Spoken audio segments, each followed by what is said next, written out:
Praise the Lord. सबों का जय मसीह की। प्रभु यीशु मसीह के मीठे और सामर्थ्य नाम में आप सबों का एक बार फिर से हम स्वागत करते हैं। आज के सुंदर समय के परमेश्वर ने आज के दिन को बनाया और हम सब इसमें आनंदित हैं। कितने लोग आनंदित हैं? हाथ उठा के दिखाएंगे। Praise the Lord. और आज एक बार फिर से मैं आपको परमेश्वर के वचन से उत्साहित करने के लिए यहाँ पे मौजूद हूँ और मैं आज आपको बताना चाहता हूँ कि परमेश्वर सामर्थ्य है और वो अद्भुत रीति से कार्य करता है। और वो कब करता है? जब वो लोगों को तैयार करता है। हालेलुया। कितने लोग आज यहाँ पे तैयार होने के लिए आए हैं? Praise the Lord. आज जो लोग इस बात के लिए अपने आप को समर्पित करते हैं और जो इस बात को कहते हैं कि आज खुदा उनको बनाना चाहता है, तो मैं आज आपको बताना चाहता हूं कि आज आपको आवश्यकता है कि आप अपने अंदर में धीरज को रखें, क्योंकि जब परमेश्वर बनाता है उस वक्त उस मनुष्य के अंदर में धीरज होना बहुत आवश्यक है। इससे पहले कि हम अपने टॉपिक में जाएं, मैं आपको बताना चाहता हूं, जब प्रभु दास जी आराधना ले रही थी और बता रही थी कि जब कुम्हार एक मिट्टी के बर्तन को बनाता है तो आपको पता है कि उस मिट्टी की कितनी दुर्दशा होती है, उसे कितना बार चेंज किया जाता है, कितना बार उसे मारा जाता है, कितना बार उसे पानी में मिलाया जाता है, उसे बनाया जाता है। कुम्हार एक मिट्टी के बर्तन को बनाने के लिए पूरी तैयारी करता है, प्रिपरेशंस करता है। और मैं प्रियो में आज आपको बताना चाहता हूं कि ठीक इसी प्रकार परमेश्वर भी अपने बंदों को तैयार करता है। आज की सुबह मैं आपके सामने एक विषय रखना चाहता हूं और वो ये है, God is just preparing you, be patient।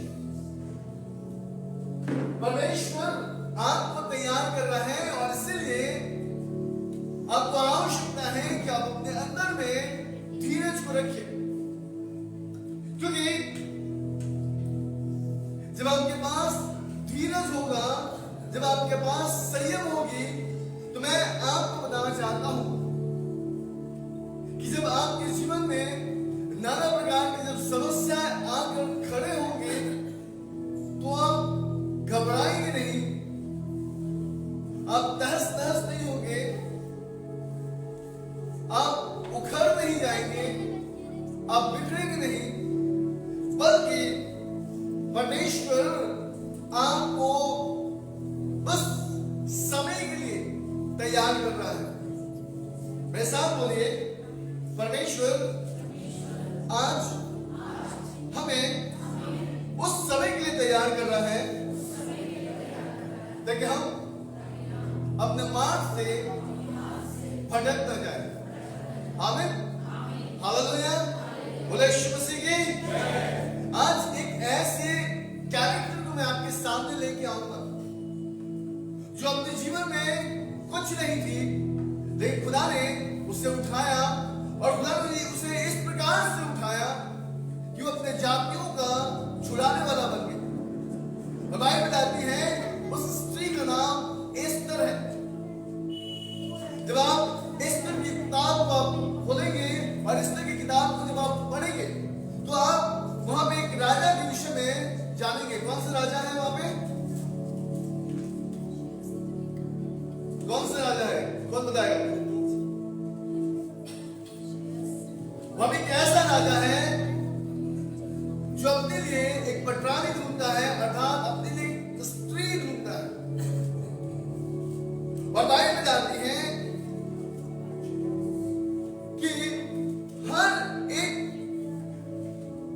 स्थान से, हर जगह से उसके लिए एक ऐसी लड़की ढूंढी जाती है जो बहुत खूबसूरत हो, जो बहुत बुद्धिमती हो, जिसके अंदर में प्योरिटी हो, शुद्धता हो।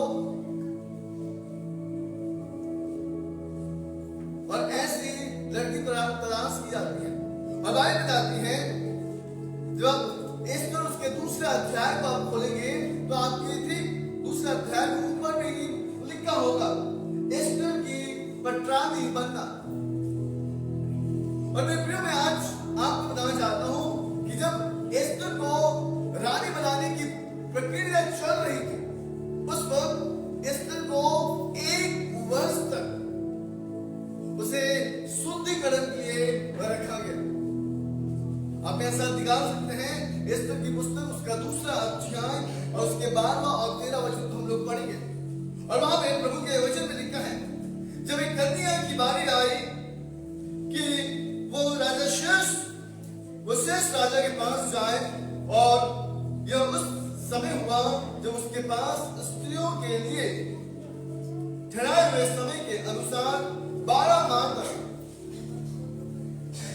व्यवहार किया गया था, अर्थात उनके शुद्ध करने के दिन इस रीति से बीत गए कि 6 माह तक गंधरस का तेल लगाया जाता था और 6 माह तक सुगंध और स्त्रियों के शुद्ध करने का अन्य सामान लगाया जाता था। इस प्रकार से वो कन्या जब राजा के पास जाती थी, तब जो कुछ वो चाहती थी रनवास से राजभवन में ले जाए, वो उसको दिया जाता था। आज की सुबह मेरे प्रियो, मैं आज आपको बताना चाहता हूं कि जिस प्रकार से राजा श्रेष्ठ के लिए एक रानी ढूंढी जा रही थी, बाइबल बताती है, उसी प्रकार इस कलीसिया का राजा अर्थात प्रभु यीशु मसीह बहुत जल्द हमारे बीच में आने वाले हैं। और बाइबल बताती है कि जो कलीसिया पवित्रता होगी, जिस कलीसिया में दाग ना होगा, जिस कलीसिया में झूठ ना होगा, जिस कलीसिया में किसी भी प्रकार का कलंक ना होगा, वो कलीसिया यीशु मसीह के साथ उठा ली जाएगी। मेरे प्रियो, मैं आज आपको बताना चाहता हूं, आज यहाँ पर बैठे आप में से बहुत लोग एस्तर के समान होंगे। ये एस्तर किसी राजा की बेटी नहीं थी। ये एस्तर बाइबल बताती है वे अनाथ लड़की थी, she is a orphan girl. और व्यवस्था बताती है कि जब यह अनाथ थी तब खुदा ने इसे उठाया। God chose orphan girl to be a bride, a great king. परमेश्वर ने एक ऐसी लड़की को चुना जिसके आगे और पीछे कोई नहीं था।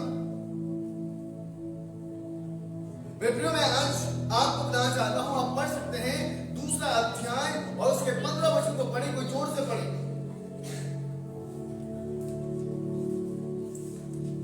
जब मुर्दके के चाचा अबीएल की बेटी एस्तर, जिसको मुर्दके ने बेटी मानकर रखा था, इसके कोई भी नहीं था, मुर्दका जो था इसका रहनुमा था और इसे वो देखता था। और जब उसे इस बात की पता चली कि श्रेष्ठ के लिए एक रानी की आवश्यकता है, इसने एस्तर को उस जगह पर भेजा। और एस्तर को वहां पे किसने भेजा कि एस्तर उस जगह पर जाए और उनके लोगों के लिए बंधुआई से छुटकारे का कारण बन जाए। मित्रों, मैं आज आपको बताना चाहता हूं, आज आप कलीसिया में इसलिए नहीं आए हैं कि आपको आश्चर्यकर्म देखना है। आप इसलिए नहीं आए हैं कि आप जीवन में चंगाई देखना चाहते हैं। लेकिन मैं आपको बताना चाहता हूं, बाइबल बताती है कि परमेश्वर ने हमें चुना है, ना कि हमने खुदा को चुना है। और परमेश्वर ने इसलिए हमारा चुनाव किया है ताकि हमारे द्वारा हमारे घराने का उद्धार हो। हालेलुया। हमारे द्वारा हमारे लोगों के बीच में उद्धार का काम होने पाए। व्यवस्था बताती है, परमेश्वर का वचन कहता है, ये स्त्री का चुनाव खुदा ने किया। और इसलिए किया क्योंकि यहूदी लोग जो थे उन दिनों में बंधुआई में थे। और बाइबल बताती है, परमेश्वर का वचन ये कहता है कि परमेश्वर ने इस स्त्री को न केवल पटरानी बनने का मौका दिया, लेकिन इसके द्वारा इसके लोगों को छुड़ाने का भी इसके जीवन में एक रिस्पॉन्सिबिलिटी दी। और बाइबल बताती है कि जब कोई प्रभु की ओर बढ़ता है ना, तो उसके विरोध में बहुत लोग खड़े हो जाते हैं। खड़े होते कि नहीं होते? और बाइबल बताती है कि मुर्दका ने एस्तर को जब रानी बनने के लिए वहां पर भेजा, बाइबल बताती है कि उस जगह पर एक व्यक्ति था जिसका नाम था हामान। वो इस मुर्दके बहुत ईर्ष्या करता था क्योंकि ये यहूदी जाति का था। आज आपको भी कई जगह पे आपने फील किया होगा कि लोग आपसे दूरियां बना के रखते हैं क्योंकि आप क्रिश्चियन हैं, है ना? कितने लोगों ने फील किया इस चीज? मैं आपको बताना चाहता हूं, God is just preparing you, be patient। परमेश्वर हमें तैयार कर रहा है। जिस प्रकार से बाइबल बताती है कि 6 माह तक उसे गदरस के तेल से और सुगंध द्रव्य के द्वारा उसे तैयार किया राजा के पास ले जाने के लिए। मेरे प्रियो, मैं आज आपको बताना चाहता हूं कि खुदा भी ठीक हमें इसी प्रकार से तैयार कर रहा है और हमें आवश्यकता है कि हम अपने जीवन में धीरज बांध के खड़े रहें। कि जब हम अपने जीवन में धीरज बांध के खड़े होंगे, मैं आज आपको बताना चाहता हूं कि परमेश्वर आपको बहुत ऐसे इस्तेमाल करेगा, न केवल अपनी महिमा के लिए बल्कि परमेश्वर आपके जीवन में वो अद्भुत काम करेगा जिसकी अपेक्षा आप अपने जीवन में लगातार रखते हैं। और इसलिए आज मैं आपको बताना चाहता हूं कि ये स्त्री जब पटरानी बनी और इसके द्वारा यहूदियों के छुड़ाने के लिए जब एक योजना बनी, बाइबल बताती है इस स्त्री के द्वारा परमेश्वर ने कार्य किया। क्यों? क्योंकि ये स्त्री जो थी, एस्तर जो थी, उसके अंदर में शुद्धिकरण हुई गई थी।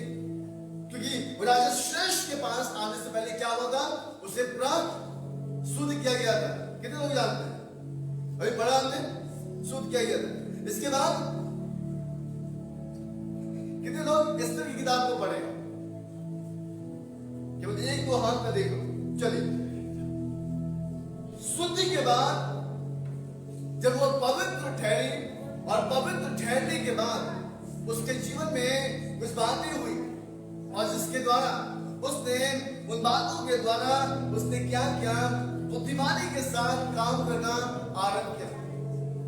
और न केवल एस्तर ने बुद्धिमानी के साथ काम किया, लेकिन उसने साथ ही साथ सैक्रिफाइस भी किया। उसने क्या सैक्रिफाइस किया, इसके विषय में भी मैं आपको बताऊंगा। और सैक्रिफाइस के साथ साथ वो उसके जीवन में एक चीज उत्पन्न हुई और वो है बोल्डनेस। आज मैं 4 बातें एस्तर के विषय में बताऊंगा, एस्तर के जीवन के द्वारा। और न केवल एस्तर के विषय के लिए नहीं, लेकिन मैं आज इस कलीसिया के लिए बताना चाहता हूं कि जब आप प्रभु में बुलाए गए हैं, आप पवित्र किए गए हैं, क्योंकि बाइबल बताती है कि प्रभु यीशु मसीह के द्वारा हर एक पाप शुद्ध और हर एक पाप क्या होता है? हर एक पाप मिट जाता है। लोग शुद्ध और पवित्र ठहराए जाते हैं। जब आप यशायाह भविष्यवक्ता की पुस्तक उसके 1 अध्याय उसके 18 वचन को आप पढ़ेंगे, वहां पर लिखा है कि आपके पाप चाहे किसी भी प्रकार के क्यों ना हो, चाहे वो लाल रंग के हो, चाहे वो अरमानी कलर का हो, लेकिन जब आप खुदा के पास आएंगे, यीशु मसीह के पास आएंगे, तो क्या होगा? आप श्वेत हो जाएंगे, है ना? उजला हो जाएंगे। प्रभु के दास ने कहा,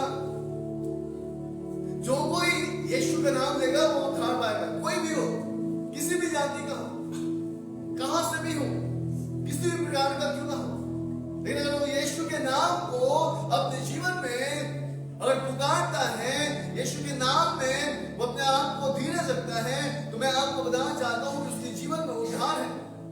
और ये तभी संभव है जब वो खुदा के पास आता है, और खुदा के पास आने के बाद वो अपने जीवन में स्थिर होता है।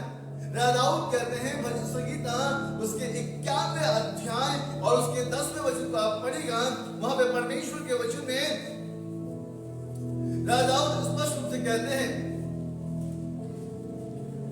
Psalm chapter 51 verse 10, हे परमेश्वर मेरे अंदर शुद्ध मन उत्पन्न कर और मेरे भीतर स्थिर आत्मा नए सिरे से उत्पन्न कर, ताकि जब नाना प्रकार की समस्या आए तो ऐसा ना हो कि हम अपने जीवन भटक जाए। याकूब कहते हैं, हे मेरे भाइयों, जब तुम नाना प्रकार की परीक्षाओं में पढ़ो तो इसे पूरे बात समझो, ये जानकर कि तुम्हारे विश्वास के परखे जाने से तुम्हारे अंदर धीरज उत्पन्न होता है, पर धीरज को अपना पूरा काम करने दो कि तुम पूरे और सिद्ध हो जाओ और तुम्हें किसी बात की घटी ना रहे। आपको पता है 12 माह तक यानी 1 वर्ष तक एस्तर रानी को क्या किया गया, तैयार किया गया ताकि वो राजा के पास जा सके। न केवल उसे गंधरस के तेल के द्वारा वहां बाइबल बताती है, वहां पे और भी अन्य प्रकार के सामग्री के द्वारा उसे तैयार किया गया था कि वो राजा के पास जाए।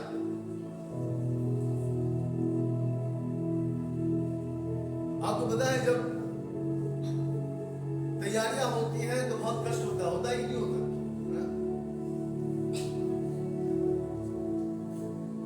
बहुत लोग आईब्रो बनाते हैं ना, आप देखिएगा जब आईब्रो बनते हैं ना तो क्या होता है, काफी पेन होता है, लेकिन लोग बनाते हैं, क्यों बनाते हैं? ताकि वो खूबसूरत दिखे, और यही कारण है कि वो बनाते हैं। कष्ट होता है, पेन होता है, फिर भी लोग उसे बनवाते हैं क्योंकि उनकी खूबसूरती निखर कर बाहर आए। याद रखिए, जब आप बनते हैं ना, जब खुदा आपको बनाता है तो चारों तरफ से बनाता है, और आपको हर तरफ से जब वो बनाता है ना तो आपके जीवन में कष्ट आएंगे, लेकिन हमें घबराने की आवश्यकता नहीं। भाई कहती है कि इससे पहले वो हमारे जीवन में कष्ट हमें बनाए, भाई कहती है, वो हमें कहता है कि धीरज धर, क्योंकि जब धीरज हमारे अंदर उत्पन्न होगा और जब धीरज को हम पूरा काम करने देंगे तो हम क्या होंगे? सिद्ध होंगे। मेरे साथ बोलिए, सिद्ध होंगे। आपको पता है वचन कहता है मत्ती उसके 5 अध्याय उसके 48 वचन में कि सिद्ध बनो क्योंकि तुम्हारा परमेश्वर सिद्ध है। और उसे क्या किया जा रहा था? एस्तर को शुद्ध किया जा रहा था। यहाँ पे कितने विश्वास करते हैं कि आप शुद्ध हैं प्रभु यीशु मसीह में?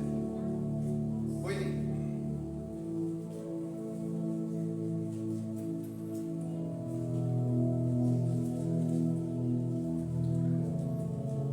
मैं अपने आप को विश्वास करता हूं कि मैं शुद्ध हूं। क्यों? क्योंकि मैं यीशु मसीह के लहू के द्वारा धोया गया। हालेलुया।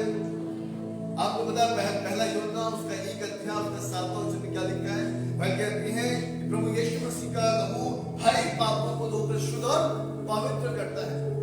मैं आज आपको बताना चाहता हूं कि खुदा ने आपको शुद्ध और पवित्र बनाया है, आपको बुलाया है, और बुलाने के द्वारा परमेश्वर ने आपके जीवन में एक काम करना आरंभ किया है।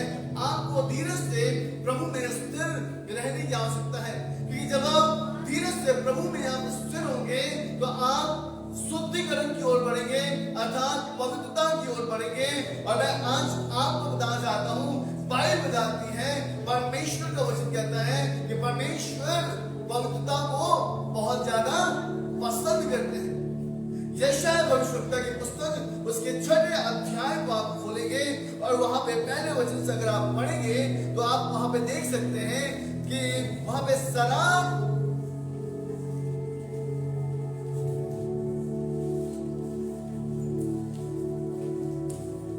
अध्याय को आप देख सकते हैं कि जब वहां पर एक ऐसे राजा की मृत्यु हुई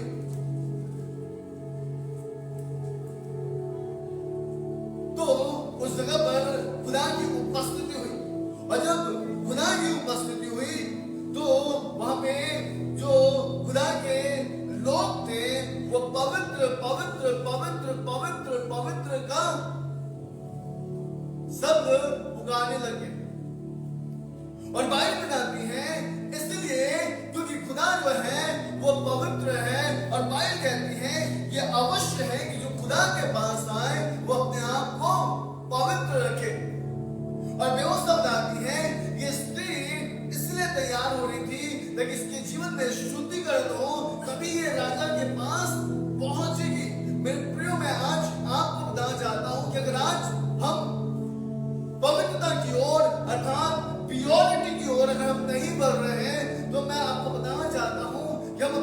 के पास पहुंचने में हमें बहुत समय लगेगा और हमें इस बात की जानकारी भी नहीं कि हम पहुंच पाएंगे, क्योंकि अब तक हमारे जीवन में पवित्रता की बातें है ही नहीं, क्योंकि हम संसारिक बातों को लेकर अपने जीवन में उलझे हुए रहते हैं।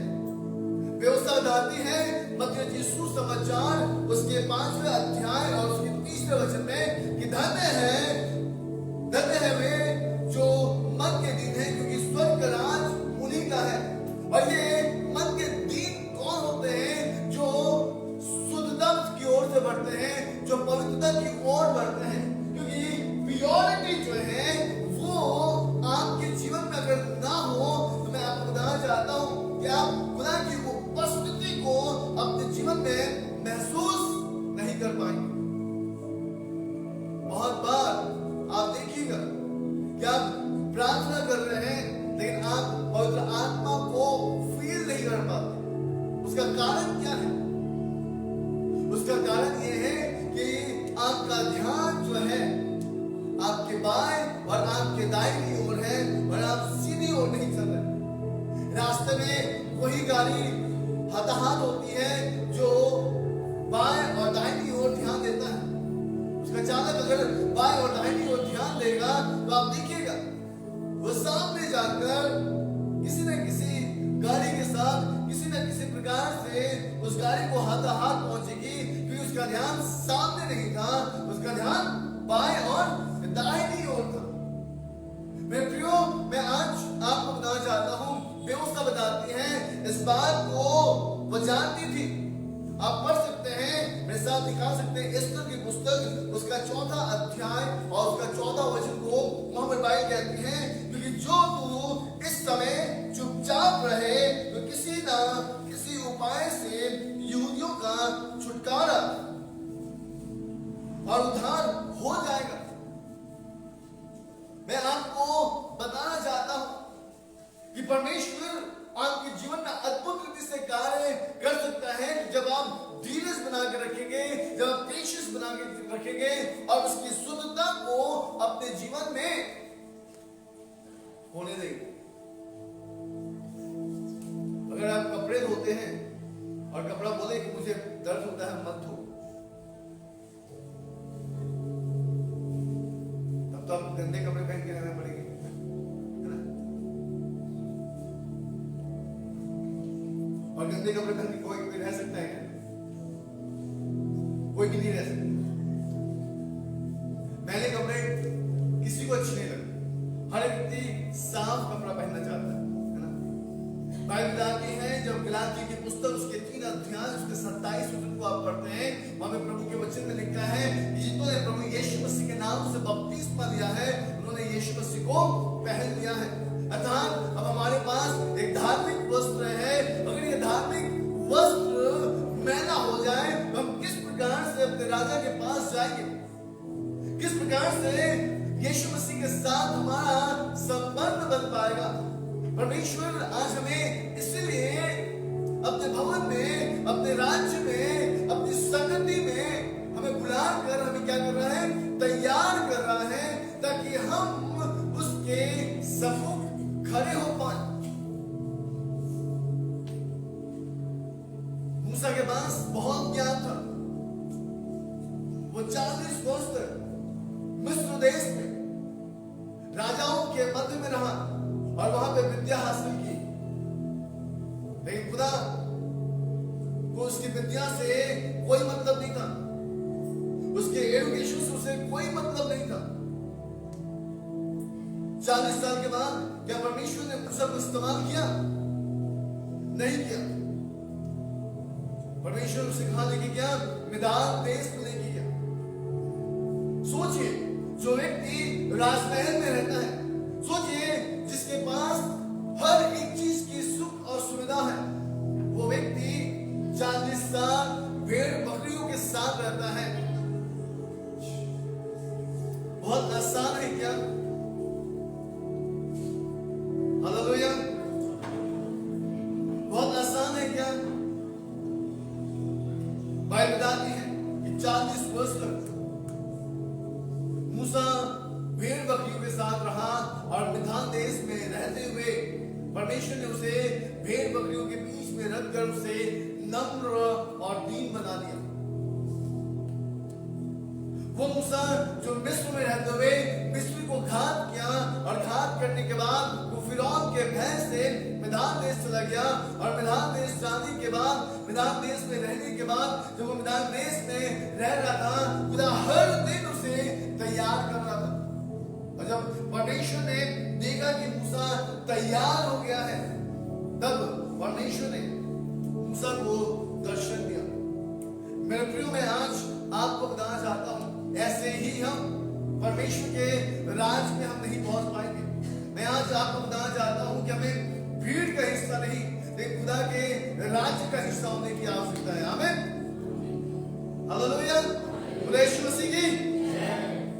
और इसलिए मेरे प्रियो, आज मैं आपको बताना चाहता हूं, बाइबल बताती है, जब भजन संगीता उसका 119 अध्याय और उसके 9वें वचन को आप पढ़ेंगे, वहां पे परमेश्वर के वचन लिखा है, जवान अपनी चाल को किस उपाय से सुधर के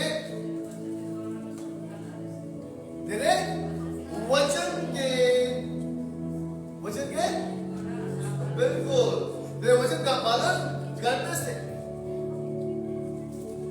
क्योंकि जब तक आप खुदा के शब्द को नहीं सुनेंगे, मैं आज आपको बताना चाहता हूं कि आप पवित्रता की ओर नहीं बढ़ पाएंगे।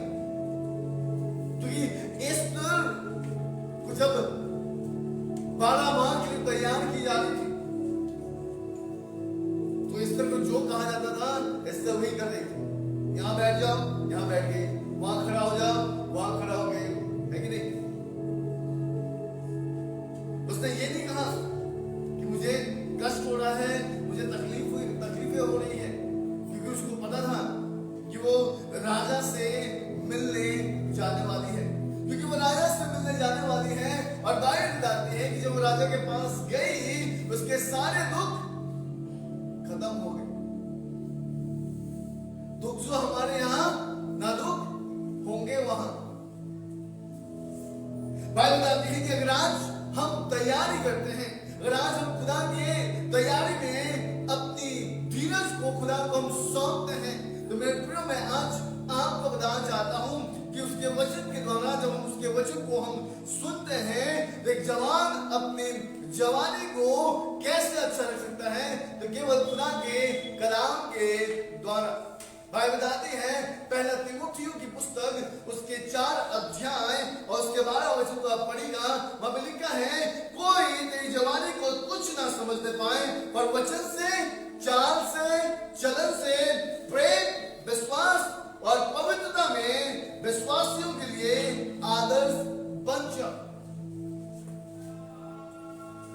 भाई कहती है कि आज कलीसिया आवश्यकता है कि वो एक दूसरे के लिए क्या बन जाए, आदर्श बन जाए। जिस प्रकार से एक पटरानी की तैयारी हो रही थी, लेकिन उसकी मुलाकात राजा से हो जाए, बाइबल बताती है खुदा भी हमें इसी प्रकार से पवित्र करना चाहता है। और व्यवस्था कहती है कि तेरा चाल, चलन, प्रेम, विश्वास और पवित्रता में विश्वासियों के लिए आदर्श बन जा, ताकि लोग जब तुझे देखें तो इस बात को समझे ये यीशु मसीह का चेला है। एक वचन मैं आपको देना चाहता हूं, अपने साथ निकाल सकते हैं, कुलुस्सियों की पत्री उसका 1 अध्याय उसके 28 और 29 वचन को पढ़िएगा। कुलुस्सियों की पत्री उसके 1 अध्याय उसके 28 और 29 वचन।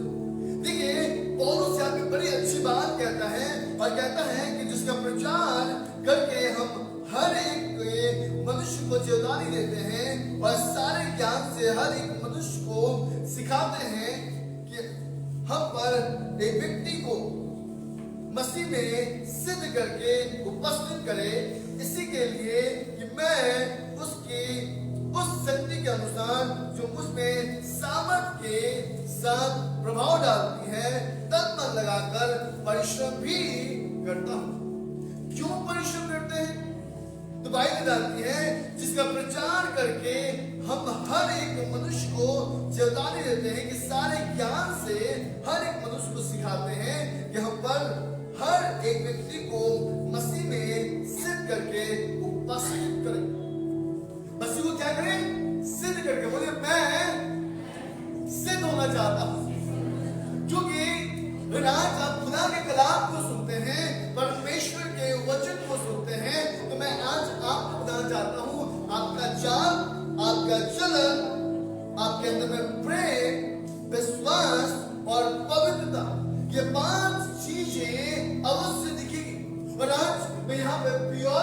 विषय में बातचीत कर रहा हूं कि एस्थर के जीवन में प्योरिटी आ रही थी, शुद्धता आ रही थी, और वो शुद्धता के कारण वो राजा के करीब जा रही थी। शुद्धता के कारण वो राजा के निकट जा रही थी। याद रखिए, अगर आप याकूब की पत्री उसके 4 अध्याय और उसके 8वें वचन को अगर आप पढ़ेंगे तो वहां पे प्रभु के वचन में लिखा है कि परमेश्वर के निकट आओ, खुदा भी तुम्हारे निकट आएगा। ये हमेशा हर एक को याद रहता है, लेकिन उसके नीचे वाले पद में क्या लिखा है? हाँ, क्या करो? अपने हाथों को शुद्ध करो, अपने 2 प्रकार के मन को क्या करो? बिल्कुल। मेरे प्रियो, मैं आज आपको बताना चाहता हूं, अगर आप यीशु मसीह के उपस्थिति में हैं, आप खुदा के भवन में हैं, आप परमेश्वर के राज्य के लोग हैं, तो मैं आपको बताना चाहता हूं कि आपके जीवन में 2 प्रकार का मन काम नहीं कर सकता। बाइबल बताती है, इब्रानियों की पत्री उसके 13 अध्याय और उसके 14 वचन को आप पढ़ेंगे, वहां पर लिखा है, विवाह सबसे आदर की बात समझी जाए और विवाह बिछोना निष्कलंक रहे, क्योंकि परमेश्वर व्यभिचारी और परस्त्रीगामियों का न्याय करेगा। ध्यान से सुनिए, एक जवान का चाल कैसे अच्छा रह सकता है? तो बाइबल कहती है परमेश्वर के वचन के द्वारा, और उस जवान को अपने जीवन में 5 बातें रखने की आवश्यकता है। उसका चाल चलन, प्रेम, विश्वास और पवित्रता, क्योंकि ये बातें और उसके जीवन में बनी रहती हैं। तो बाइबल कहती है कि विवाह सबसे आदर की बात समझी जाए। क्यों विवाह सबसे आदर की बात समझी जाए? बाइबल बताती है कि इस दुल्हन का विवाह मेमने के साथ होने वाला है। कितने लोग जानते हैं? को बड़ा है ना? तो बाइबल बताती है कि दुल्हन का विवाह मेमने के साथ होने वाला है, और व्यवस्था कहती है इसलिए हमें किससे बचने की आवश्यकता है? तो बाइबल बताती है कि हमें व्यभिचार से बचने की आवश्यकता है। अब ये व्यभिचार क्या है? तो व्यभिचार का मतलब है कि अगर आप खुदा की उपस्थिति को छोड़कर, अगर आप यीशु मसीह के सम्मुख से हटकर, अगर आप किसी और स्थान को अगर आप महत्व दे रहे हैं, तो मैं आपको बताना चाहता हूं ये व्यभिचार है। लोगों के मन में व्यभिचार केवल एक विषय से आता है कि अगर हम किसी और के साथ अगर हम गलत संबंध बनाते हैं तो वो व्यभिचार है।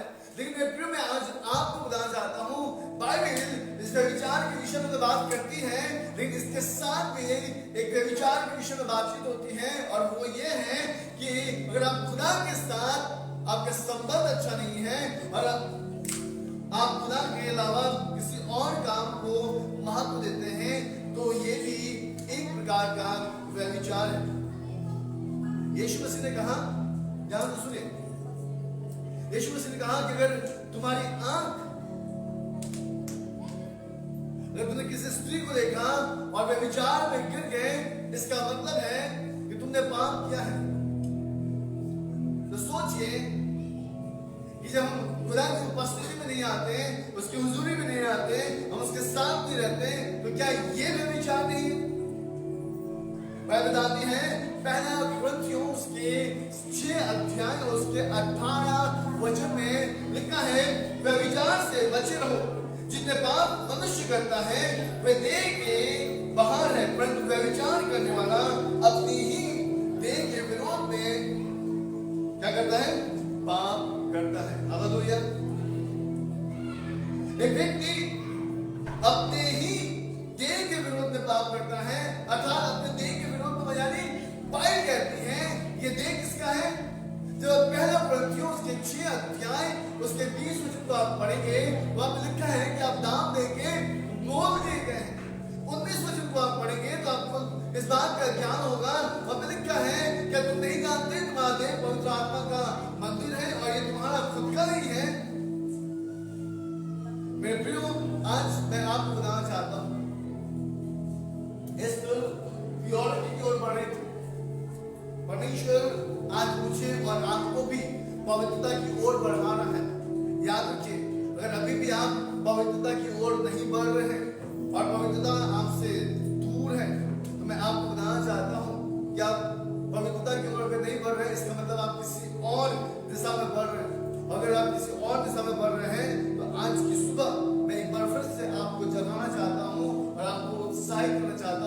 और आपको बताना चाहता हूं कि अगर आपकी परमेश्वर के साथ पवित्रता का वाचा ना रहा तो मैं आपको बताना चाहता हूं कि खुदा से आपकी मुलाकात बहुत दूर है।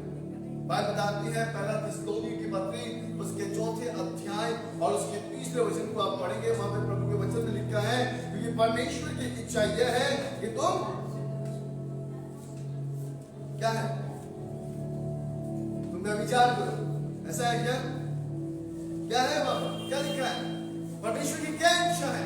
बाइबल कहती है क्योंकि परमेश्वर की इच्छा यह है कि तुम पवित्र बनो, अर्थात व्यभिचार से बचे रहो। याद रखिए आज खुदा के पास हमें आना आवश्यक है, लेकिन परमेश्वर के साथ उसकी उपस्थिति में अगर हम नहीं हैं तो मैं आपको बताना चाहता हूं मेरे प्रियो कि हम परमेश्वर के साथ नहीं हैं, इसका मतलब हम किसी और के साथ हैं। यूहन्ना उसके 8 अध्याय और उसका 44 वचन कहता है, अगर आप पढ़ेंगे तो बाइबल कहती है इस संसार का पिता शैतान है जो तुम्हें भिन्न भिन्न बातों में फंसा देता है। हमें आवश्यकता है क्योंकि बाइबल कहती है परमेश्वर की इच्छा यह है कि तुम पवित्र बनो और तुम में से हर एक पवित्रता और आदर के साथ अपने पात्र को प्राप्त करता जाने। अगर आप 14 पद को पढ़ेंगे, पहला थिस्सलुनीकियों उसके 14 अध्याय और उसका 14 वचन, वहां पे प्रभु के वचन में लिखा है और तुम में से हर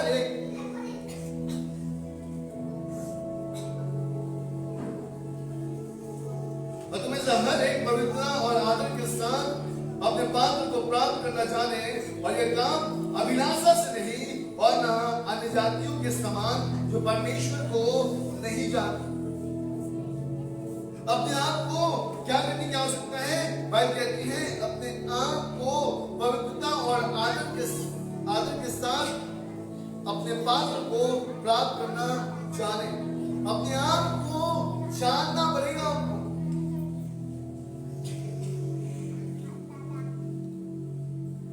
अपने आप को आपको जानना पड़ेगा, क्योंकि जब तक आप पवित्रता के मार्ग को आप नहीं पहचानेंगे, मैं आपको बताना चाहता हूं कि हम यीशु राजा की ओर कदापि नहीं बढ़ पाएंगे। मैं आपसे निवेदन करना चाहता हूं कि आप भीड़ का हिस्सा ना बने, लेकिन परमेश्वर के राज का हिस्सा बने। राज आप भीड़ के हिस्सा में शामिल हैं तो मैं आपको बताना चाहता हूं अपने आप को देखें, अपने आप को पढ़ें, क्योंकि बाइबल बताते हैं ये राजा श्रेष्ठ पटरानी जिसका नाम एस्तर था, वो शुद्धिकरण हुई और शुद्धिकरण होने के बाद वो महल में राजा के पास पहुंची, और जब वो राजा के पास पहुंची राजा उसे देखकर क्या हुआ? आनंदित हुआ। कितने लोग जानते हैं कि राजा श्रेष्ठ एस्तर को देखकर आनंदित हुआ, खुश हुआ? मैं आपको बताना चाहता हूं, जब आप एस्तर की किताब को आप पढ़ेंगे वहां पे आप देखिएगा कि जब राजा ने एस्तर रानी को अपने पास आते हुए देखा वो बहुत आनंदित हुआ, और इसके बाद उसने एस्तर को कहा कि बता तुम मुझसे क्या चाहती है, अगर तू कहे तो मैं तुझे अपने राज्य का आधा भाग भी तुझे दे सकती हूँ। अब आगे बताती है एस्तर ने उससे कहा मैं ये चाहती हूं कि मैं अपने हाथ से भोजन बनाऊं और तू मेरे पास आए। और आपको पता है उसने बुद्धि का इस्तेमाल करना आरंभ किया।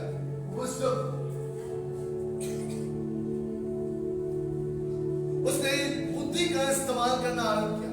क्यों? क्योंकि वो अपने लोगों को छुड़ाना चाहती थी। जो लोग कष्टों में थे, जो लोग बंधुआई में थे, और बाइबल बताती है कि एस्तर ने राजा से ये नहीं मांगा कि अपना राज्य का आधा भाग मुझे दे दे, लेकिन एस्तर ने राजा को ये कहा कि मैं अपने हाथ से भोजन बनाना चाहती हूँ और मैं चाहती हूँ कि तू आए और उसे ग्रहण करे। लेकिन जब आए तो अपने साथ हमान को भी लेके आए। और बाइबल बताती है कि राजा हमान के साथ उस जगह पर पहुंचता है। यह हमान वही था जो मुर्दके को लेकर चिढ़ता था। यह हमान वही था जो मुर्दके के लिए उसने फांसी के 50 हाथ के फंदे को तैयार किया था और मुर्दके को वहां पर वो डलवाना चाहता था। उधर का वो था, उधर हमान अपनी पत्नी और अपने लोगों को, अपने मित्रों को जाकर इस बात की पुष्टि करता और बताता कि देखो राजा और एस्तर रानी मुझसे कितना आनंदित है। लेकिन मैं आपको बताना चाहता हूं, परमेश्वर ने जब हमें तैयार करता है, जब परमेश्वर हमें तैयार करता है, तो परमेश्वर उसके साथ साथ जब हम पवित्रता के साथ हम परमेश्वर के पास आते हैं ना, खुदा हमें बुद्धि भी देता है। और बाइबल बताती है कि जब मूसा तैयार हुआ और तैयार होने के बाद जब वो फिरौन के पास जाता था, ऐसे ही नहीं चला जाता था। जब खुदा उससे बातचीत करता था, वो बुद्धि के द्वारा वो जाता था और हारून को अपने साथ लिए चलता था। और बाइबल बताती है यहाँ पर मुर्दका और एस्तर एक साथ थे और एस्तर चाहती थी कि यहूदी लोग छुड़ाए जाए,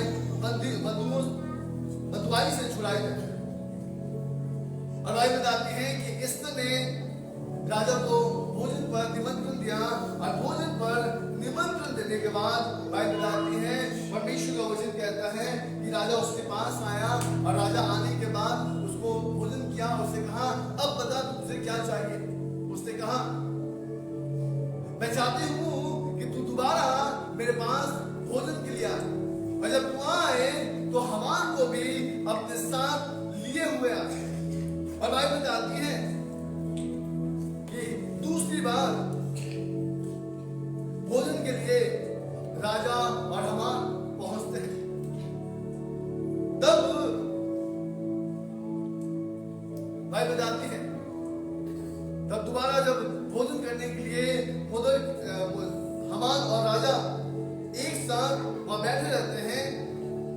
अब जब 5 अध्याय को आप पढ़ेंगे, इसको उसके 5वें अध्याय को आप खोलेंगे और उसके 5वें वचन को आप पढ़ेंगे तो वहां पर लिखा है,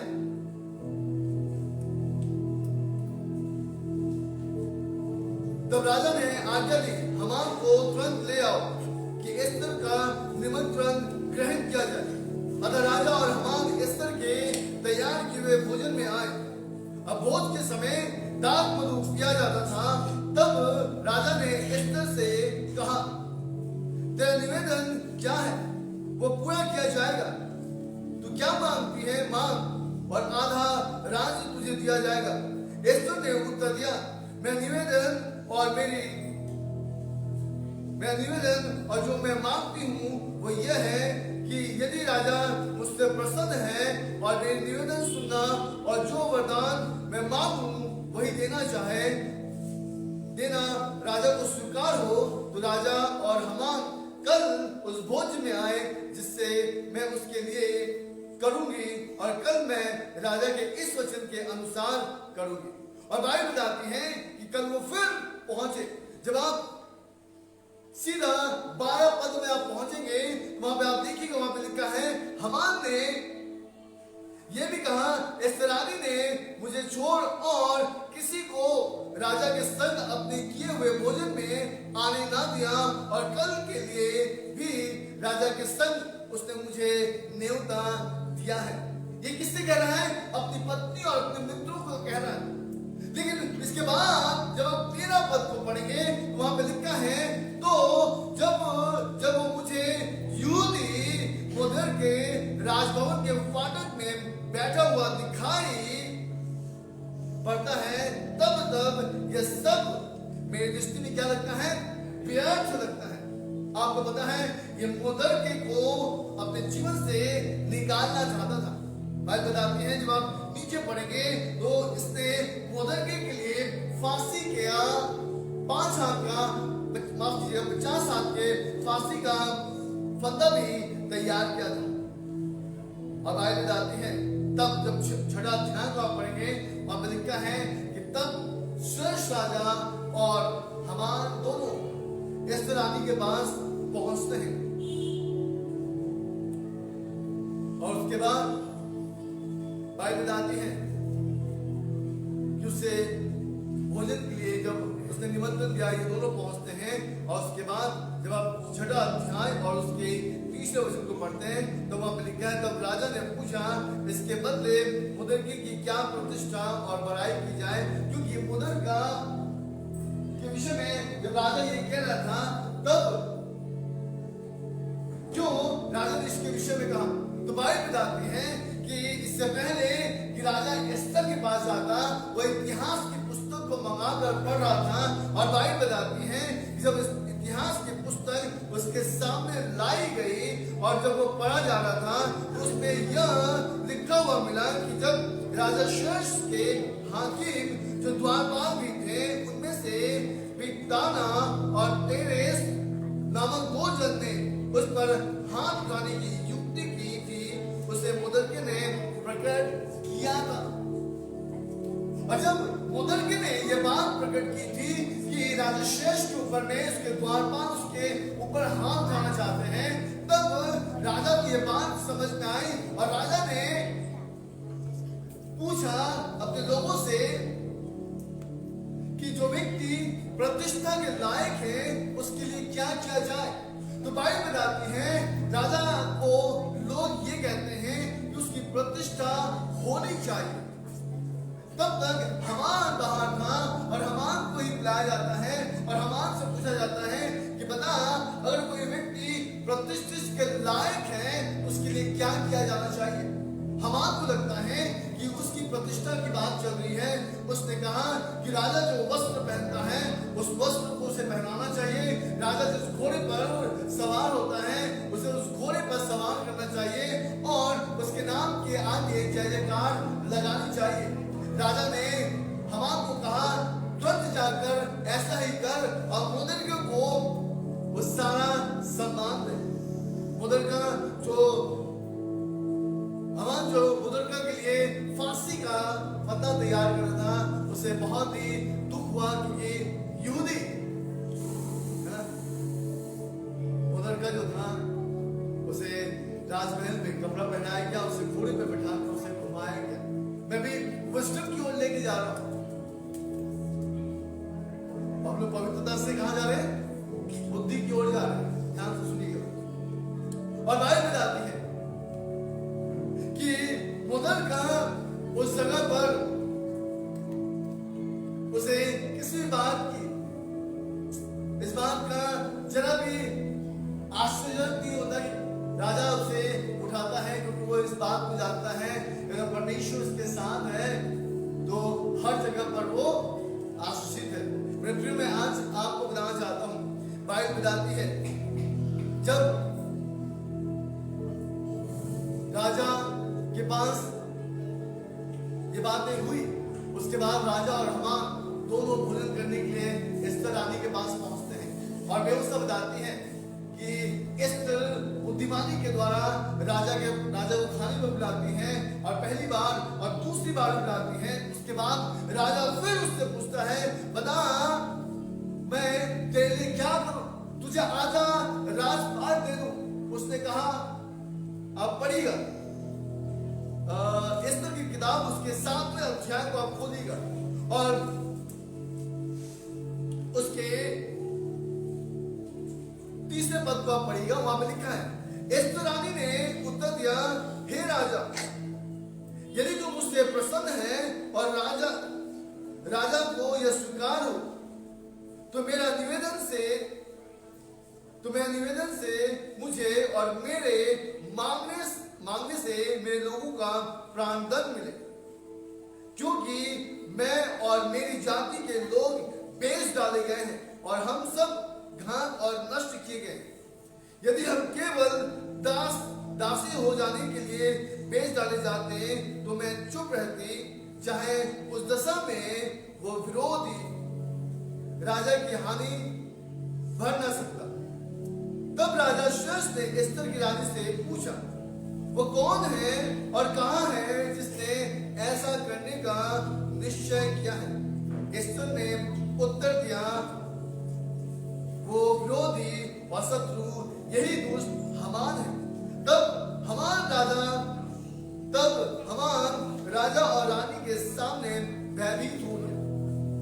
उसके बाद मेरे प्रियो में आपको बताना चाहता हूं, ये हामान जो मुर्दका के लिए फांसी का फंदा तैयार किया था, बाइबल बताती है जब आप 10 पद को आप पढ़ेंगे, वहां पे राजा ने कहा उसको उसी पर 9 पद को पढ़ेंगे, वहां पे लिखा है तब राजा के सामने उपस्थित रहने वाले खोजों में से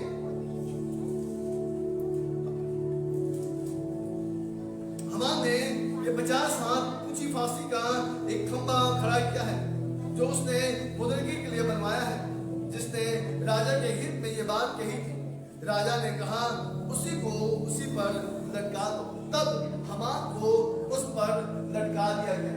बाइबल बताती है ये स्त्री जो एक ऑर्फन थी, अनाथ थी, और व्यवस्था बताती है कि परमेश्वर ने उसे इसलिए चुना ताकि उसके लोगों को छुटकारा प्राप्त हो, और उसे 12 माह तक तैयार किया गया था शुद्धता के लिए। और जैसे ही शुद्धता का काम पूरा हुआ, बाइबल बताती है कि वो बुद्धिमानी के साथ अपने लोगों को बचाने के लिए राजा को निमंत्रण देती है।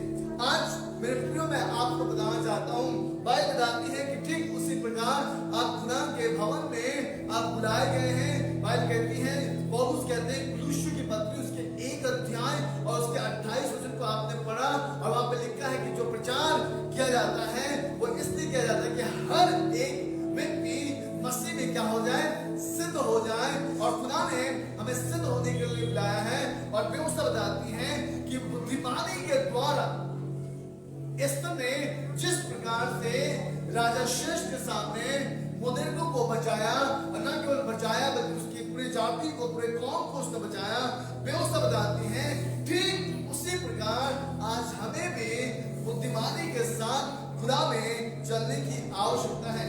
व्यवस्था बताती है नीति वचन उसके 14 अध्याय और उसके 6 वचन को आप पढ़ेंगे, वहां पे प्रभु के वचन में लिखा है बुद्धि को ना छोड़, वो तेरी रक्षा करेगी, उससे प्रीति रख, वो तेरा पहरा देगी। बुद्धि को ना छोड़, क्योंकि जब नीति वचन उसके 1 अध्याय उसके 7 वचन को आप पढ़ते हैं, बाइबल बताती है कि परमेश्वर का भय मानना बुद्धि का आरंभ है। मेरे प्रियो, व्यवस्था बताती है, परमेश्वर का वचन कहता है कि आज हमें आवश्यकता है कि हम अपने खुदा को ना छोड़े, बल्कि हम बुद्धिमानी के साथ उसके भवन में, उसकी उपस्थिति में उसके साथ हम बने रहें, ताकि हम जब उसके साथ बने रहेंगे हमारी सारी बातें मिलकर बनती ही जाएगी। हालेलुया।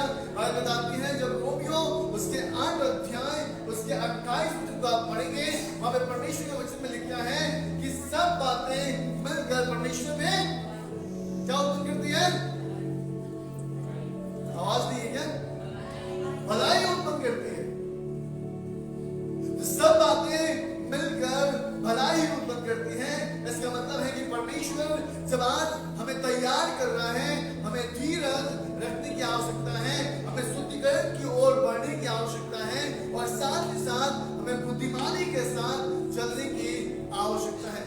मेरे प्रियो, बाइबल कहती है जब आप नीति वचन उसके 4 अध्याय उसके 7 वचन को आप पढ़ेंगे, हमें प्रभु के वचन में लिखा है बुद्धि श्रेष्ठ है, इसलिए उसकी प्रीति के लिए यत्न कर अपना सब कुछ खर्च कर दे, ताकि समझ को प्राप्त कर सके।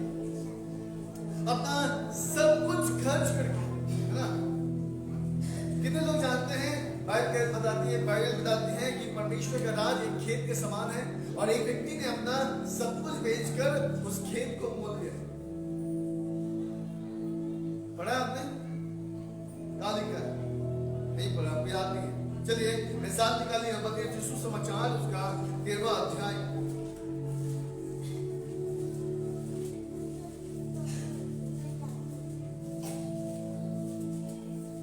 उसके 44 वचन को पढ़े।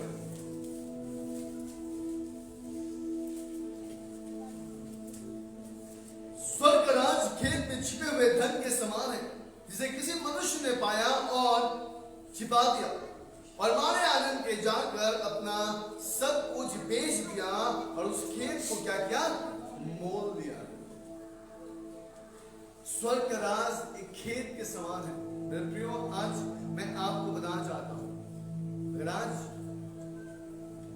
आपके पास बुद्धि नहीं है, मैं आपको बताना चाहता हूं कि आपको परमेश्वर का भय मानने की आवश्यकता है। बाइबल कहती है परमेश्वर का भय मानना ही बुद्धि का आरंभ है, और हमें आवश्यकता है, क्योंकि अगर आज हमारे पास बुद्धि नहीं है तो मैं एक बात आपको बताना चाहता हूं, आप बहुत जल्द आप खुदा की उपस्थिति से हटने वाले हैं, क्योंकि आपके पास बुद्धि नहीं है। और जब जिसके पास बुद्धि नहीं है वो कभी भी खुदा के ज्ञान को अपने अंदर में न रखेगा।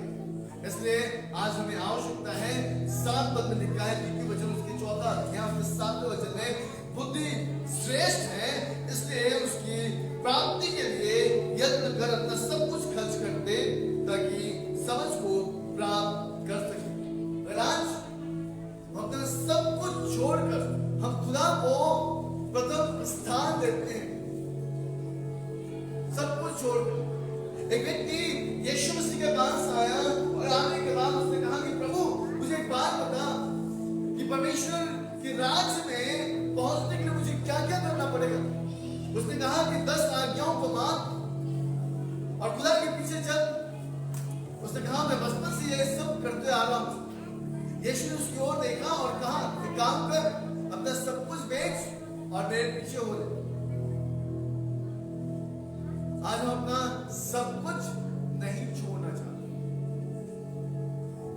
हम अपने घर के हृदय के द्वार को हम यीशु मसीह के लिए खोल देते हैं कि यीशु मेरा खुदा है, लेकिन घर में और भी दरवाजे हैं जिनकी चाबियां हम छुपा के रखते हैं और उसे हम खोलते नहीं। और जब तक हमारी सारी चाबियां खुदा के पास ना होगा, हमारे घर के हर एक दरवाजे खुदा के लिए ना खुलेंगे, मैं आपको बताना चाहता हूं कि खुदा हमारे जीवन में काम नहीं कर सकता। मेरे प्रियो, बाइबल बताती है नीति वचन उसके 2 अध्याय और उसके 6वें वचन को आप पढ़ेंगे, वहां पे प्रभु का वचन में लिखा है, क्योंकि बुद्धि यहोवा ही देता है, ज्ञान और समझ की बातें उसी के मुंह से निकलती है। बुद्धि कहीं और से प्राप्त नहीं होगी, किसी मार्केट में नहीं मिलेगी, किसी शॉप में नहीं मिलेगा, लेकिन ये केवल खुदा की ओर से ही प्राप्त है। और इसलिए हमें आवश्यकता है कि हम सब कुछ छोड़कर खुदा को अपने जीवन में प्रथम स्थान दें। बाइबल बताते हैं इस सब कुछ छोड़कर कहां पे आ गए? राजभवन में आ गए और अपने आप को तैयार करने लगे। जब लोग उसे तैयार कर रहे थे, वो चुपचाप बैठे 12 माह तक इंतजार कर रहे थे कि कब मैं राजा के पास पहुंचूंगी। और जब वो राजा के पास पहुंची, खुदा ने उसे बुद्धि दिया था, क्योंकि वो खुदा का कार्य कर रहे थे। अब बाइबल बताती है उसके द्वारा उसने अपने शत्रु को अपने हाथ से निकाल दिया। बाइबल बताती है इफिसियों की पत्री उसके 5वां अध्याय और उसके 15 वचन को आप पढ़ेंगे और प्रभु के वचन में लिखा है, इसलिए ध्यान से देखो कि कैसी चाल चलते हो, निर्बुद्धि के समान नहीं पर बुद्धिमान के समान चलो और अवसर को बहुमूल्य समझो, क्योंकि दिन बुरे हैं। ध्यान से हमें चलने की आवश्यकता है। बहुत लोग आपसे मुलाकात होगी, बहुत लोग मिलेंगे, बहुत सी बातें भी आपके साथ होंगी, बहुत प्रकार के परसिक्यूशंस भी आएंगे, बहुत प्रकार के प्रॉब्लम्स भी आएंगे। लेकिन आज मैं आपसे बताना चाहता हूँ, हमें बुद्धिमानी से चलने की आवश्यकता है।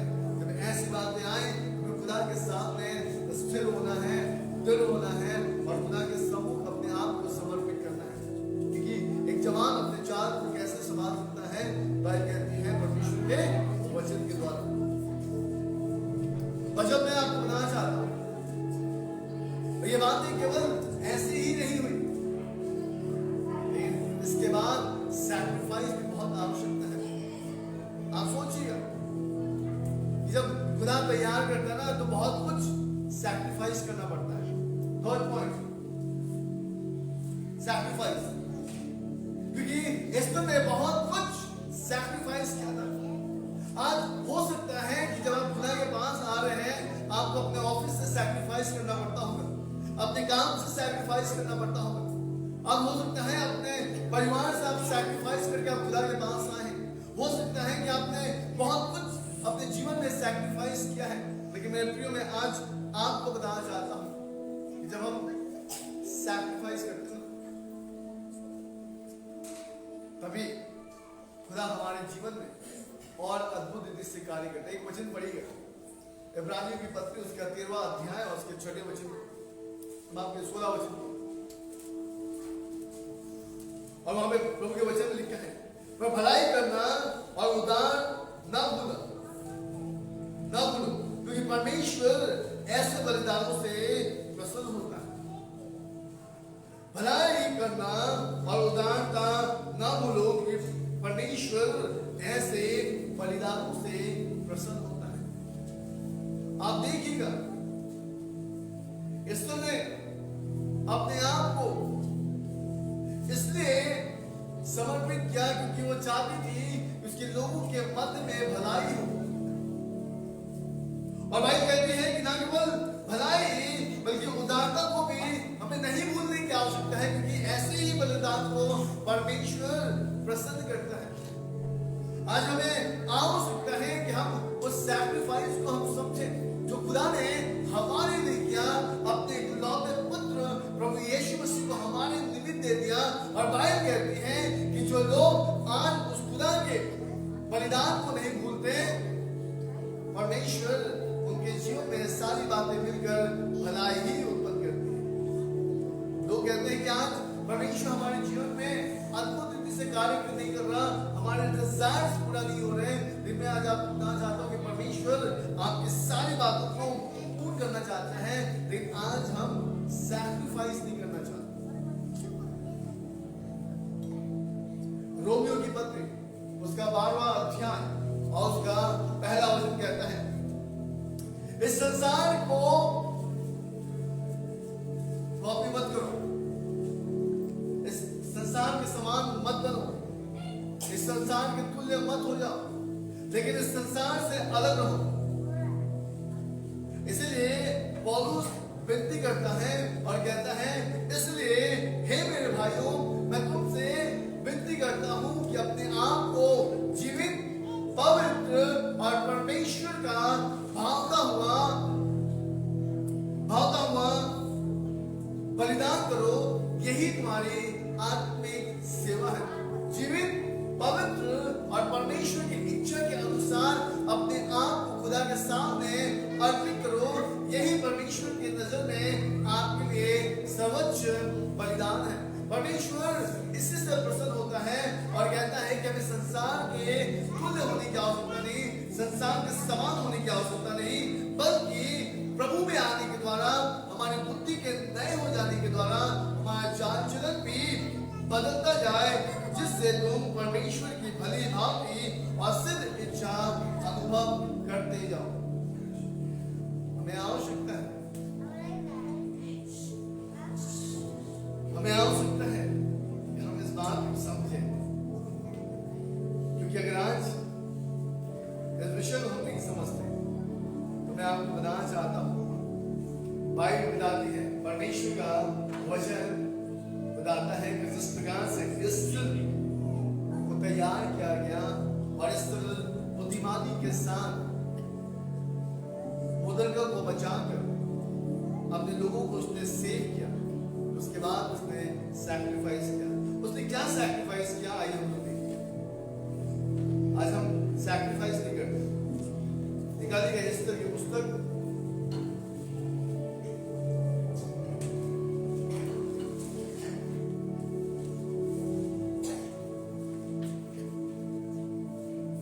और उसका 4वां अध्याय और उसका 16वां वचन को पढ़िए। देखिए वहां पे लिखा है, 15 से पढ़ेंगे। तब एस्तर ने मोर्देकै के पास ये कहला भेजा, तू जाकर सुसोन के सब यहूदियों को इकट्ठा कर और तुम सब मिलकर मेरे निमित्त उपवास करो। 3 दिन रात न तो कुछ खाओ और न कुछ पियो, और मैं भी अपने सहजों से उसी रीति उपवास करूंगी, और ऐसे ही दशा में मैं नियम के विरुद्ध राजा के पास भीतर जाऊंगी, और यदि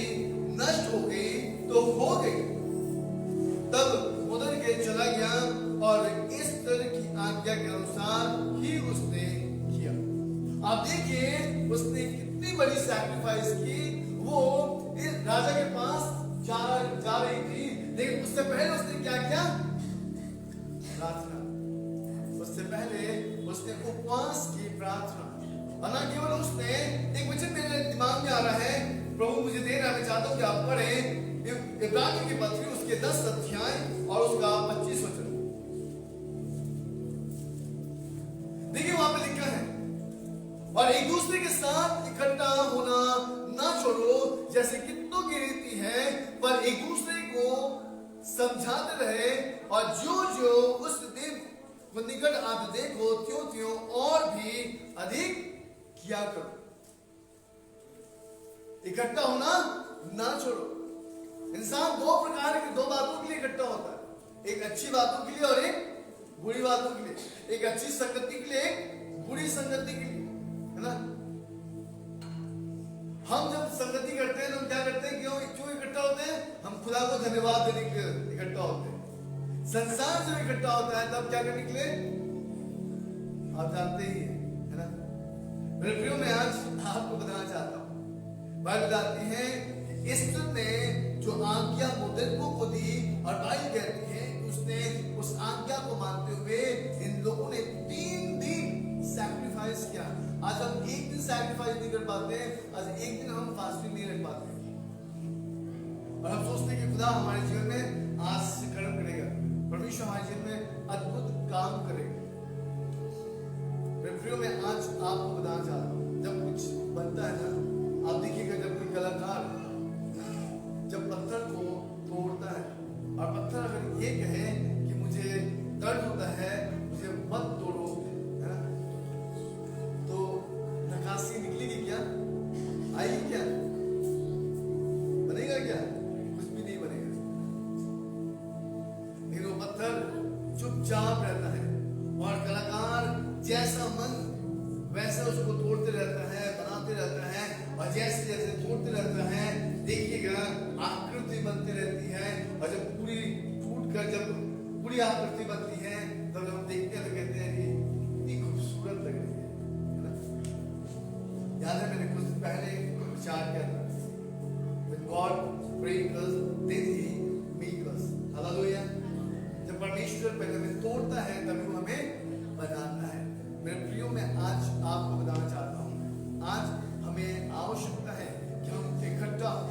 और किस लिए इकट्ठा हो? क्योंकि जब तक हम सैक्रिफाइस नहीं करेंगे अपने सांसारिक इच्छाओं को, जब तक हम सैक्रिफाइस नहीं करेंगे, तब तक खुदा का सामर्थ हमारे पास नहीं आएगा। और मैं आज आपको बताना चाहता हूँ कि बाइबल कहती है कि जो मुझे सामर्थ देता है उसमें हम सब कुछ कर सकते हैं, लेकिन तब जब हम खुदा के पास रहे तो, हम उसके पास धीरज बांध के रहे तो, हम उसके पास खड़े तो रहे। लेकिन हम खड़ा रहना नहीं चाहते, हम बनना नहीं चाहते, और जब तक हम बनने की कोशिश नहीं करेंगे, मैं आपको बताना चाहता हूँ, आप कभी बन नहीं पाएंगे, आप तैयार नहीं हो पाएंगे। और याद रखिए, जो व्यक्ति तैयार नहीं होता ना, वो अपने जीवन में हमेशा ठोकर खाते रहता है। और इसलिए हमें आवश्यकता है कि हम अपने आप को क्या करें? तैयार करें। आमीन, हालेलुया, यीशु मसीह की। आखिरी पॉइंट हम लोग जाएंगे, और वो है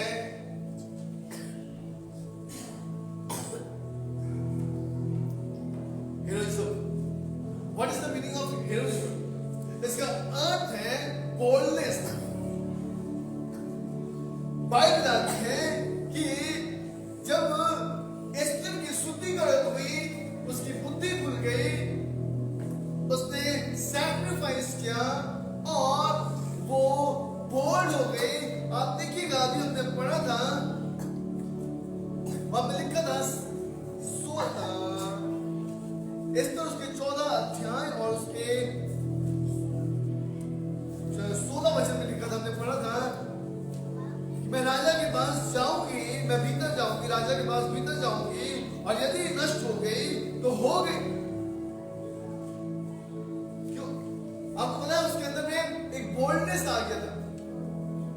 आज हमारे अंदर में कॉन्फिडेंस नहीं होता है। लास्ट संडे मैंने प्रचार किया था कॉन्फिडेंस के विषय में, है ना। आज हमारे पास बोल्डनेस नहीं है, हमारे पास हेरोइज्म नहीं है। उसका कारण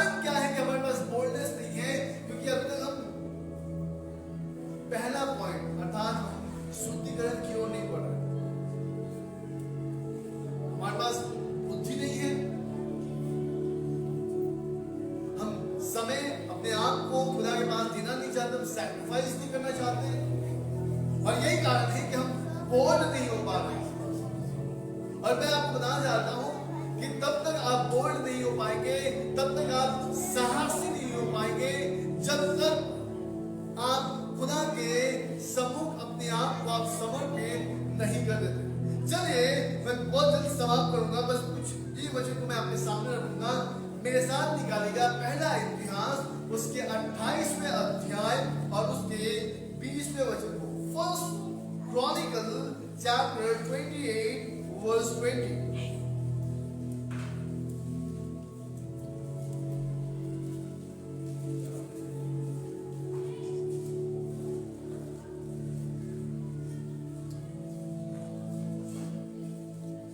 और ध्यान से देखिए मुझे क्या कहता है।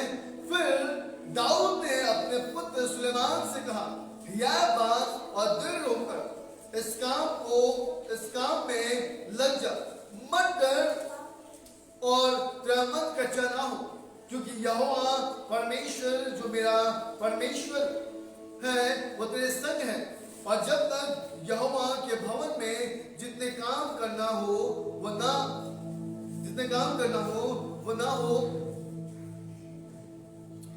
ना हो चुके, तब तक वो ना तुझे धोखा देगा और ना तुझे त्यागेगा।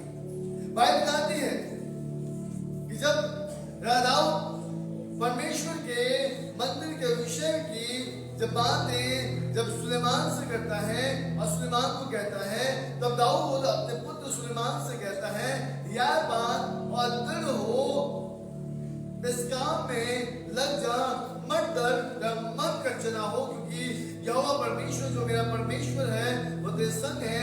जब तक यहोवा के भवन में जितने काम करना हो ना हो चुके, तब तक वो ना तुझे धोखा देगा और ना तुझे त्यागेगा। आज परमेश्वर का भवन कौन है? हम हैं। ध्यान से सुनिएगा। पहला कुरिन्थियों उसके 3 अध्याय उसका 16 वचन कहता है, क्या तुम नहीं जानते तुम्हारे परमेश्वर का भवन है? मैं प्रियो आज मैं आपको बताना चाहता हूं कि आज हमारा मन कच्चा होने की आवश्यकता नहीं, हमें डरने की आवश्यकता नहीं। और जब तक परमेश्वर के भवन में खुदा का काम नहीं हो जाता, परमेश्वर ना तो आपको छोड़ेगा और ना ही कभी वो जागेगा। ध्यान से सुनिएगा, क्योंकि वे वो शब्द आती हैं आज। इसीलिए हमें क्या करने की आवश्यकता है? हमें जागने की आवश्यकता है, हमें सोने की आवश्यकता नहीं है ना? आज थर्सडे को याद है, थर्सडे की प्रीचिंग बताया था मैंने, हमें जागने की आवश्यकता है, सोने की नहीं। और इसलिए पहला कुरिन्थियों की पुस्तक उसका 16वां अध्याय और उसका 13 वचन कहता है, जागते रहो और विश्वास में स्थिर रहो, पुरस्ताद हो और बलवंत हो। क्योंकि आज अब तक हम बलवंत नहीं है, अब तक हम साहसी नहीं है, अब तक हम खुदा का कलाम अब तक हम अपने अंदर में ही दबोच के रखे हैं। तो मैं आज आपको बताना चाहता हूं कि वो जो वचन आपने दबोच के रखा है, अपने जीवन में छुपा के रखा है, कैसे वो वचन आपके जीवन में काम करेगा और कैसे वो आपके घराने में उद्धार के काम को पूरा करेगा। आज हमें आवश्यकता है इस रानी के समान, हमें बोल्ड होने की आवश्यकता है, इस रानी के समान हमें साहस रखने की आवश्यकता है। मेरे प्रियो, मैं आज आपको बताना चाहता हूँ, खुदा ने हमें स्वर्ग और पृथ्वी का अधिकार दिया है। बाइबल कहती है, जब आप प्रकाशित वाक्य उसके 1 अध्याय को आप पढ़ेंगे, वहां पर लिखा है खुदा ने हमें स्वर्ग और पृथ्वी की कुंजियां दी हैं। आज हम किसी भी प्रकार के अंधकार की शक्तियों को अपने पांव के नीचे हम रौंद सकते हैं। हमें आवश्यकता है कि हम साहस के साथ हम खुदा की ओर बढ़े, और जब हम खुदा की ओर बढ़ेंगे, याद रखिएगा, तभी खुदा हमारी ओर बढ़ेगा। क्योंकि याकूब उसके 4 अध्याय उसका 8वां वचन कहता है कि आप खुदा के पास आएंगे और खुदा आपके पास आएगा। लेकिन वहां पे एक शर्त है कि आपको अपने हाथों को शुद्ध रखना होगा, आपको अपने विचार को पवित्र रखने की आवश्यकता है। बाइबल बताती है कि जब एस्तर रानी पवित्रता की ओर बढ़ी, तभी उसके जीवन में बुद्धि की बातें आई, उसके जीवन में सैक्रिफाइस की बातें आई, बलिदान की बातें आई, और तभी जाकर उसका साहस बढ़ा। और जब उसका साहस बढ़ा, बाइबल बताती है कि यहूदी लोग जो बंधुआई में थे वो छुड़ाए गए। आज मेरे प्रियो, मैं आज आपको बताना चाहता हूँ, खुदा ने इस कलीसिया को इसलिए यहाँ पे स्थापित किया है ताकि आज यहाँ इस जांच पुकारों के मध्य में जितने लोग अंधकार की ओर बढ़ रहे हैं, ये कलीसिया उनके बीच में परमेश्वर के सामर्थ के काबू को प्रकट करे और खुदा उसको अंधकार की ओर से निकाल कर वो ज़ाले में लेकर आए। आमीन। यूहन्ना उसका 1 अध्याय और उसके 5वें वचन को आप पढ़ेंगे, वहां पे लिखा है कि अंधकार ने ज्योति को ग्रहण ना किया। क्यों नहीं किया? क्योंकि अंधकार को ज्योति इसलिए पसंद नहीं थी क्योंकि वो अंधकार इस बात को जानती थी कि जैसे ही ज्योति आएगी उसके सारे काम खुलकर दिख जाएंगे। और यही कारण था कि अंधकार ने ज्योति को ग्रहण ना किया। लेकिन मैं आज परमेश्वर का धन्यवाद देता हूं कि आपने उस ज्योति को अपने जीवन में ग्रहण किया है। और मैं आज आपको बताना चाहता हूं, आवश्यकता है कि इस ज्योति के द्वारा हम क्या करें? खुदा के घर को रोशन कर दें। आमीन। हालेलुया। बोले यीशु मसीह की। इसलिए मेरे प्रियो, हमें आवश्यकता है कि अब हम बालक के समान काम ना करें, हम बच्चे के समान ना रहें। लेकिन अब हमें आवश्यकता है कि हम अपने आप को समझें कि हम जब इतने समय से खुदा की उपस्थिति में हैं। चलिए एक वचन पढ़ेंगे, उसका तो समाप्त करेंगे। पहला यूहन्ना खोलिए मेरे साथ, और उसका दूसरा अध्याय उसके 28 वचन को आप पढ़ लीजिएगा, फिर हम लोग प्रार्थना में जाएंगे। वहां पे लिखा है, अतः हे बाल को उनमें बने रहो कि जब वो प्रकट हो तो हमें साहस हो और हम उसके आगे पर उसके सामने लज्जित ना हो।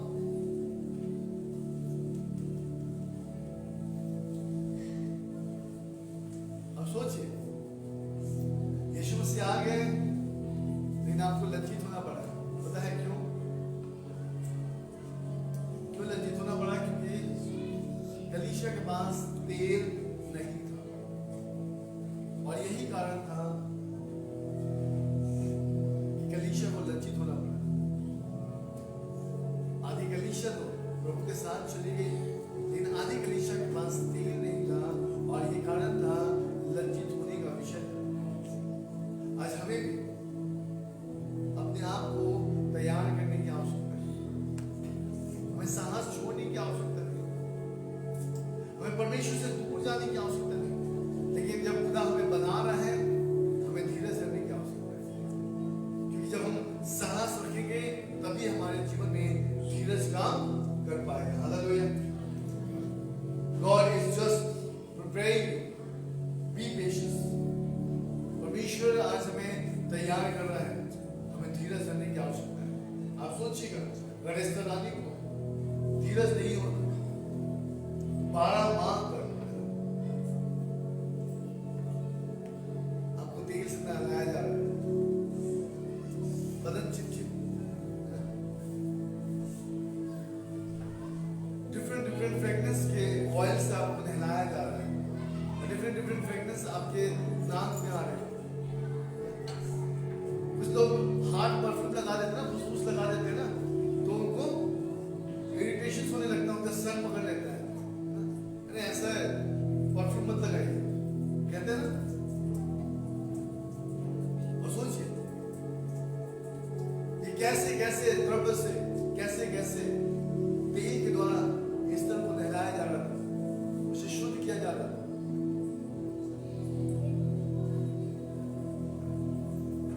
आपको पता है, जब इस तरह नहा रही होगी, जब उसे तेल से नहलाया जा रहा होगा, कंटिन्यू ऑयल पोर हो रहा होगा उसके शरीर पे।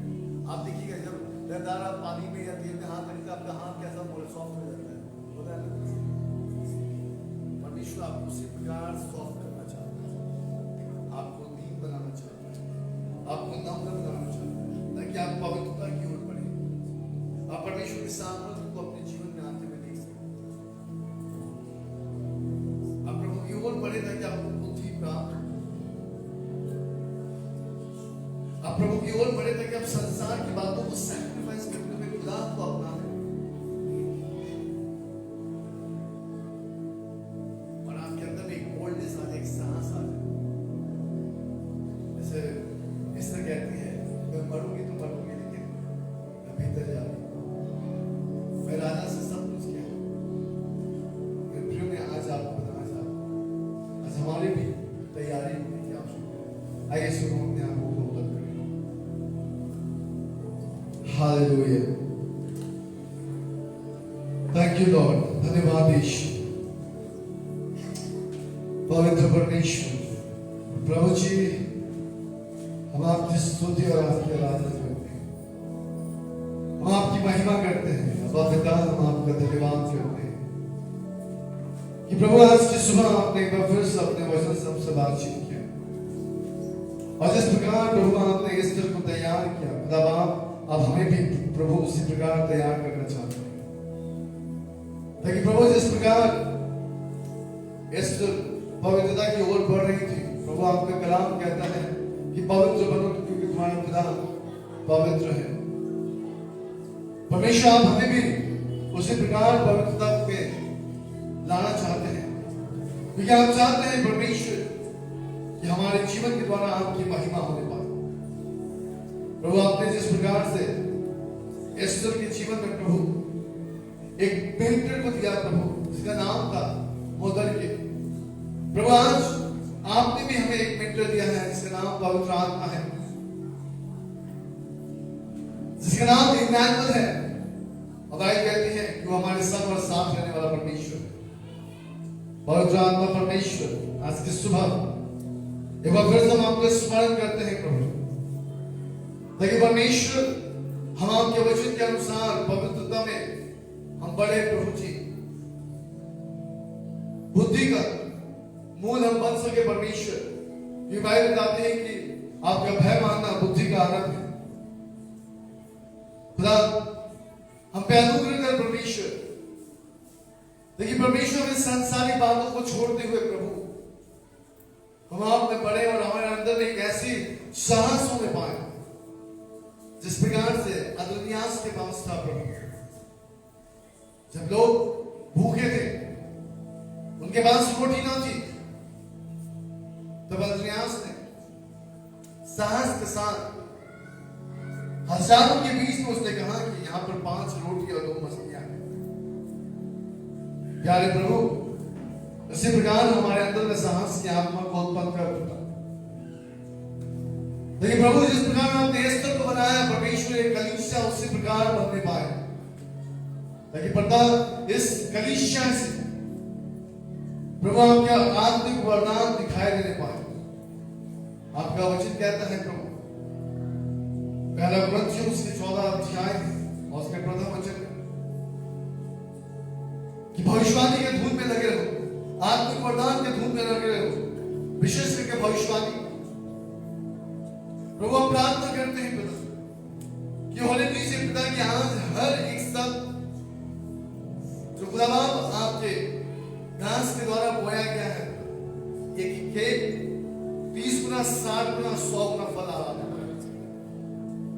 और प्रभु आपकी महिमा में इस वक्त सुन रहे हर एक के कानों में परमेश्वर आपके शब्द उतरने पाए ताकि उनका जीवन और उनका हृदय परिवर्तन होने पाए। प्यारे परमेश्वर, एक बार फिर से इस कलीसिया को हम आपके बंधन हाथों में हम समर्पित करते हैं। दुआ करते हैं प्रभु, इस वक्त जो लोग बीमार हैं, खुदा अपने हाथों को बढ़ाकर उनके शारीरिक जीवन में प्रभु छुटकारे और उद्धार का कार्य करे। ताकि परमेश्वर आपकी महिमा हो। धन्यवाद करते हैं, सारी महिमा आपको देते हैं और इस प्रार्थना को उद्धार करता परमेश्वर मसीह के नाम से मांगते हैं। सुनिए, स्वर्ग राज में करें। आमीन।